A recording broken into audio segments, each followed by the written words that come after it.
kasih Pertua, terima kasih Abang Mak Tambun.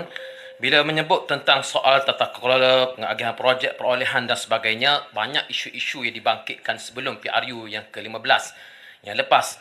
Jadi persoalan saya ialah isu-isu seperti tata kelola perolehan LCS sebagai contoh yang melibatkan berbilion duit rakyat sudah tentu juga termasuk perkara-perkara yang perlu untuk disiasat oleh kerajaan yang ada pada hari ini. Tak boleh kita bercakap soal pengagihan projek semata-mata tanpa kita bertindak kepada proses sebelum daripada ini. Soalnya, bilakah tindakan-tindakan akan diambil terhadap proses tata kelola yang telah disebut sebelum PRU 16 yang lepas? Kerana kita melihat kerajaan yang ada pada hari ini seolah fokus kepada isu-isu yang melibatkan pembangkang semata-mata. Soalan ini ditimbulkan dan dijawab oleh kerajaan bahawa tindakan pendakwaan sudah diambil, sedangkan pendakwaan itu sudah dibuat sebelum PRU 15 dan pihak yang membuat tambun dan juga pimpinan yang ada pun mengatakan bahawa pendakwaan itu tidak cukup. Perlu ada lagi tindakan susulan. Jadi soalan saya, seriuskah kerajaan untuk mengambil tindakan terhadap proses tata kelola yang dikatakan tidak telus sebelum PRU 15, terutamanya LCS? Terima kasih. Terima kasih Pak Syamad. Saya setuju. Pertama, arahan kepada Badan Penguatkuasa sama ada SPRM atau LHDN itu menyeluruh. Tidak tertumpu kepada satu-satu parti. Sebab itu ada ketua bahagian UMNO Shah Alam yang didakwa. Tapi tidak difokus.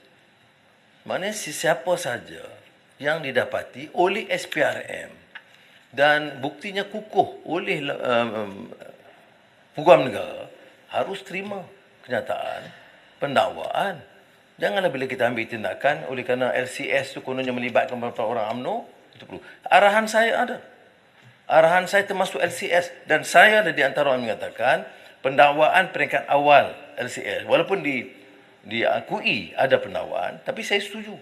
Ia tidak cukup kerana skandal itu skala besar, ketirisan berlaku dan mesti ada tindakan susulan. Jawapan yang diberi oleh SPRM, dia kata peringkat kedua itu mereka akan teruskan. Tapi bukan urusan saya, yang Muhammad Pasir Mas, untuk mendalami dia tanya selebih daripada itu.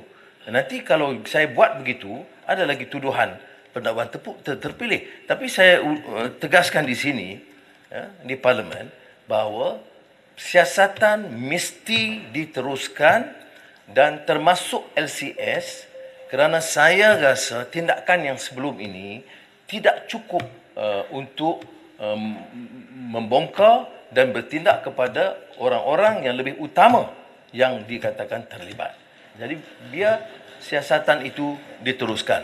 Dan saya mengambil kesempatan juga untuk menjelaskan kita bercakap soal keadilan. Kita tolak kezaliman dan fitnah. Ya. Jangan hukum orang tanpa bukti. Maka kalau ada tindakan, jangan hukum saya. Jangan guna ayat Quran hukum saya. Zalim dan campur tangan. Ya, saya nak beritahu pimpinan di sana. Ya, sudah boleh jerit yang sesuka hati. Sudah kena ingat sebagai seorang Muslim bertanggungjawab. Adakah saudara yakin ada bukti bahawa Anwar campur tangan untuk mendakwa sesiapa? Kalau tidak, zalim jawabnya. Guna nama agama dan fitnah orang. Sebut nama saya. Saya tidak campur. Boleh tanya SPRM dan Peguam Negara. Malah arahan kepada mereka saya kata apa? Tuan Guru pun dengar. Apa arahan saya? Saya kata apa pun tindakan berdasarkan fakta dan bukti kuat saya sokong. Ya.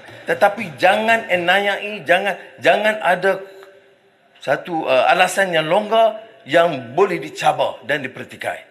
Dan saya tidak mahu. Saya beritahu begitu. Soal nak kecam dari segi politik, boleh kecam.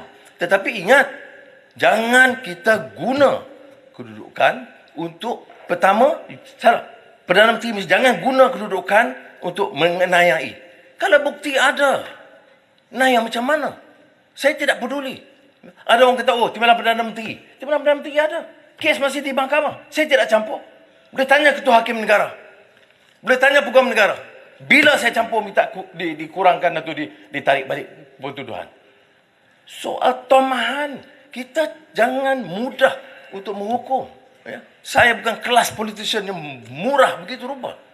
Ini saya nak tegaskan di sini. Terima kasih.